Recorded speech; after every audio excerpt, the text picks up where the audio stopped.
Secretary Rubio, can I ask you a question? You brought up El Salvador in your remarks. Have you been in touch with El Salvador about returning Abrego Garcia? Has a formal request from this administration been made? Well, I would never tell you that. And you know who else I'll never tell? A judge. Because the conduct of our foreign policy belongs to the President of the United States and the executive branch, not some judge. So we will conduct foreign policy appropriately if we need to. But I'll never discuss it. And no one will ever make us discuss it because that's how foreign policy works. Mr. President, yesterday you told ABC News, Mr. President, you told ABC News yesterday that you could get Abrego Garcia back if you wanted to. Do you think President Bukele would turn you down if you made that request? I really don't know. I know that he's been a great friend of our country. He's gotten a lot less money than this would take from us if we were going to build these jails and do what he's doing. And they run a very professional operation.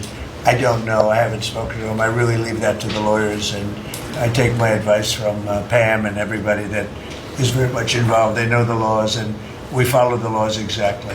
Mr. President, Yeah, in the transition, sir, you frequently took credit for the stock market highs. You said it was a reflection of how well you were doing in the polls, and then after you were elected, you said the stock market highs were a reflection of how well the transition's going and the American people's confidence in your incoming administration. Now, the stock market's not doing so well, and you're saying that's the Biden stock market, yet you are the president. Can you explain that? Yeah, I'm not taking credit or discredit for the stock market. I'm just saying that we inherited a mess, both at the borders.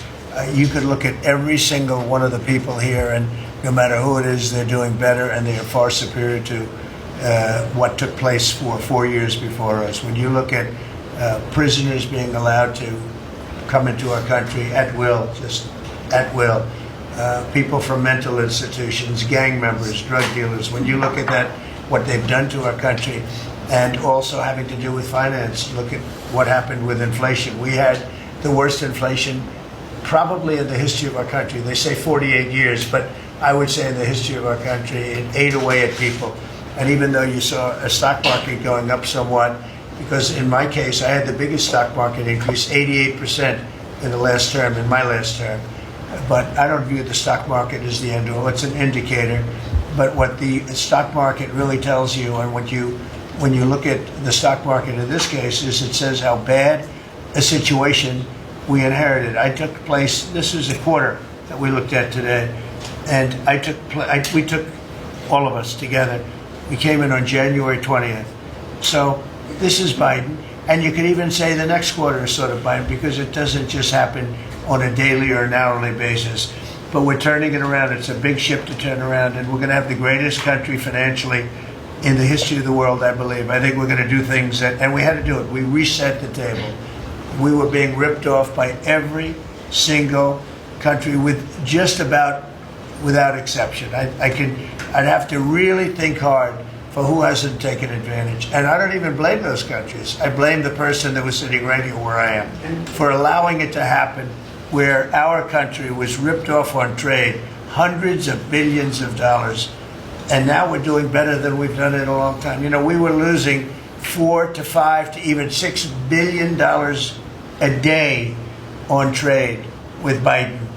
And now we have it down to a very manageable number, and the tariffs, for the most part, haven't even kicked in yet. So that's the way. Stock markets, to me, are an indication, but the big indication is what's happening, and the people around the table know what's happening. Yes.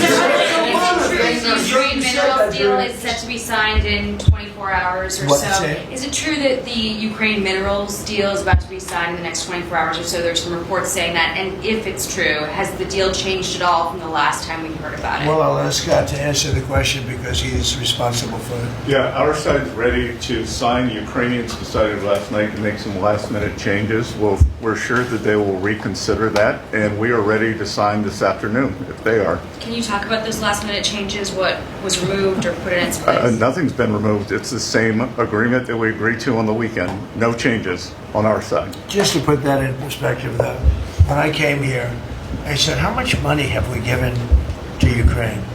The real number is about $350 billion. It's unthinkable. And we had no security. We had no nothing.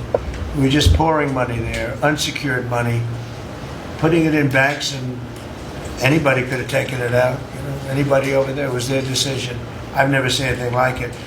Europe, on the other hand, which is obviously that whole situation is much more important to Europe because we have an ocean in between. But Europe gave about $100 billion. It's a lot of money. It's a big sacrifice they made also. But they gave much less than we did. And their money is secured, totally secured, by deposits in banks. The deposits are largely Russian deposits. That's what Europe did. But their money is secured. So they gave $100 billion totally secured. We gave money like it's throwing it out the window. And it was done by Biden. And this is Biden's war. This isn't Trump's war. I'm trying to get out. And more than the money, they're losing about 5,000 young Russian and Ukrainian soldiers a week, mostly. There's some people also being killed in towns where missiles should not have been shot, small cities and towns. But we are trying to save the lives of about 5,000 young, mostly soldiers, that are losing their lives a week. I see satellite photos, probably off one of his satellites, come to think of it. But I see satellite photos every week of fields with arms and heads and legs scattered all over. It's a violent, violent, horrible situation. And more important than the money, I want to save the lives of people from other countries that are dying so stupidly, so needlessly, and they're dying. But I said, what are we doing? How did we get into this war? Would have never happened if I were president. Everybody knows, and it didn't happen for 4 years. Wasn't even thought of. I discussed it with President Putin a lot. Ukraine was the apple of his eye, but there was no way he was going to do anything. Zero chance. And I said, we feel foolish. The Europeans are putting up money. It's totally secure. They get the money back. We're putting up much more money. We have absolutely nothing.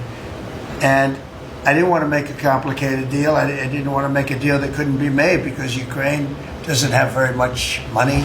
They're going through a very bad period of time. It's been brutal. But I felt very foolish being a judge. So I said, well, we want something for our efforts beyond what you would think would be acceptable. And we said rare earth. They have very good rare earth. As you know, we're looking for rare earth all the time. Rare earth is called rare for a reason. And they have a lot. And we made a deal where our money is secure, where we can start digging and doing what we have to do. It's also good for them because you'll have an American presence at the site, Chris. And the American presence will, I think, keep a lot of bad actors out of the country, or certainly out of the area where we're doing the digging. So we made a deal, and I assume they're going to honor the deal. And I put Scott in charge, and Scott's done it beautifully, but we haven't really seen the fruits of that deal yet. I suspect we will. Mr. President, in progress. You had set a 90-day deadline through an executive order for Secretary Hegseth and Noem to review whether to recommend to you whether to invoke the Insurrection Act to send troops to the southern border. Is that something you're still considering? Well, I'm talking to them, and it's not hard and fast, but I'm talking to them, and I will tell you that the border is the most secure it's ever been. We have never had anything like it. And when you said, Christy, before, it's 99.999, and I guess that means one person maybe, or two people. It's actually turned out to be 3 people came across the border versus hundreds of thousands of people under Biden. And we're talking about people coming. Look, people, they have souls, they have hearts, many of them are good, but we have a country that's under siege. We have a country that really is I think it's under attack. In many ways, worse than under attack, because there are no uniforms. You don't know who the attacker is, so you really don't. It's not like you're fighting an army.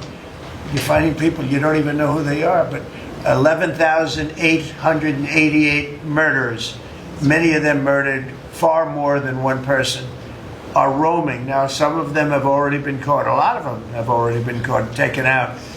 But we're being impeded by judges from doing our job. And hopefully that situation is going to be solved, because I think nobody wants to have murderers and people from jail, and I mean for serious, serious crime, I remember the Biden people used to say, no, aliens that came into our country and they don't commit crime. I said, they don't commit crime. They commit worse crime. They make our criminals. Some of these people that they've allowed in through open border policies, the dumbest thing I've ever seen. You can look at some of these people and you say, this is not going to end well. But the people that they've allowed into our country are making our criminals look like the nicest people on earth. I will tell you, these are serious criminals. These are violent criminals. These are people that would kill you and wouldn't lose an ounce of sleep, and they wake up the next morning and they don't even remember it. This is a rough, tough group of people, and we've got to get them out of our country. And the law says, I believe, I hope, and I think Pam will be very successful in proving it, but we've run into, I would call them rogue judges. Somebody could criticize me for that. These are rogue judges. These are radical left, generally radical left, horrible judges. And we didn't lose all of these people. You know, we've lost a lot of people to death and to rape, all sorts of crimes committed by the people that poured into our country. And they came in totally unimpeded. Just come on in. And you see it every night. You'd see thousands and tens of thousands of people pouring into our country. We have no idea who they are. And to this day, we're looking for people. We have no idea. We hear that we have terrorists in our country that are so bad, they couldn't stay in any other country, but we're getting them out. And the group between Pete and Christie and Tom Holman and everybody working together, people that you would least suspect are reporting them, getting it, and the public is reporting them. The public is seeing. The public is calling and they're saying, you know, I live in a house and next to me moved in a group of people and they are very violent. And would go and would find out and would say, yeah, you're right, they were really violent. And we have information on most of them. So I just think it's incredible what's taken place. But we right now have a very, very secure border. Right now we have the most secure border in the history of our country. So I don't think we have to worry about your question too much. Mr. President, the Prime Minister of Canada ran against, not only against the Conservatives, but also against you. Yesterday, yesterday he spoke about American betrayal. Are you interested in rebuilding relations with Canada, and if so, how? No, well, I think we're going to have a great relationship. He called me up yesterday. He said, "Let's make a deal." You know, he was running for office. They both hated Trump, and it was the one that hated Trump, I think, the least that won. I actually think the conservative hated me much more than the so-called liberal. He's a pretty liberal guy.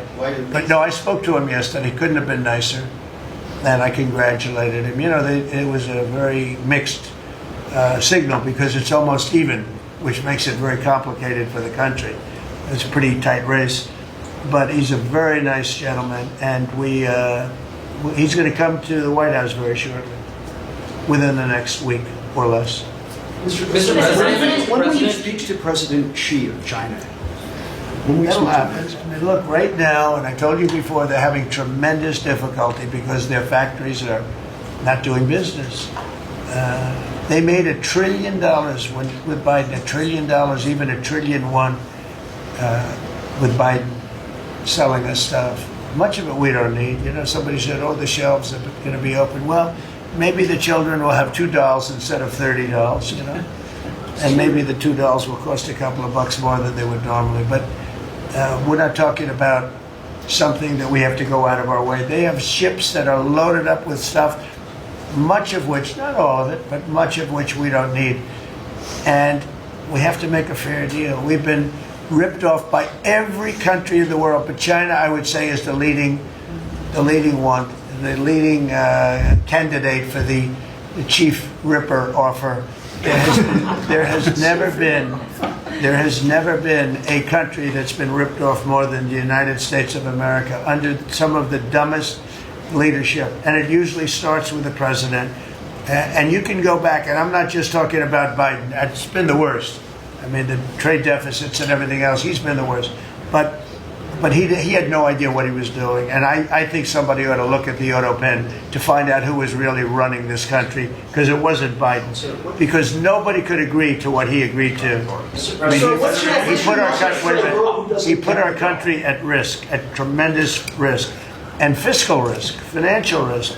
So I think we have it very much. I really believe that the next 100 days is going to be even better than this. Look, I read an editorial yesterday from a group that normally wouldn't write a good, that this is the most consequential presidency in history, in the history of our country. This is not a particular group that would write that kind of an editorial, but they see what we're doing and what we had to do. And I believe if this group, not just me, if this group wasn't here, I think our country was going to be in, if it was lucky, just serious trouble, but a lot worse than that. I think our country could have been a total disaster. Bad things were happening with our country, and we've stemmed the tide. We've turned it around, but we're going to really turn it around over the next 3 years, 3.5 years. We're going to turn it around, and then hopefully it'll be in such great shape. That's my goal, to put it in such great condition that it can't be destroyed.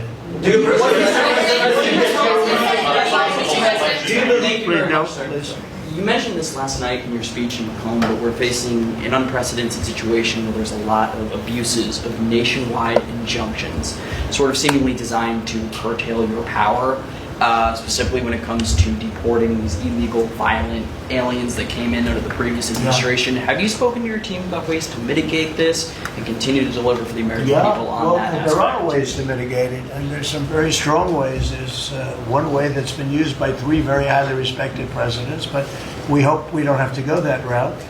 But there is one way that has been used very successfully by 3 presidents, all highly respected. And hopefully we don't have to go that way. But there are ways of mitigating that. I want to thank you all very much. I thought this was an incredible cabinet meeting. I think there's probably has never been a cabinet meeting like this. And you've never seen it on tape, that I can tell you. And I want to just congratulate everybody at the table. But we have a lot of work to do, but we're off to a great start. Thank you very much, everybody.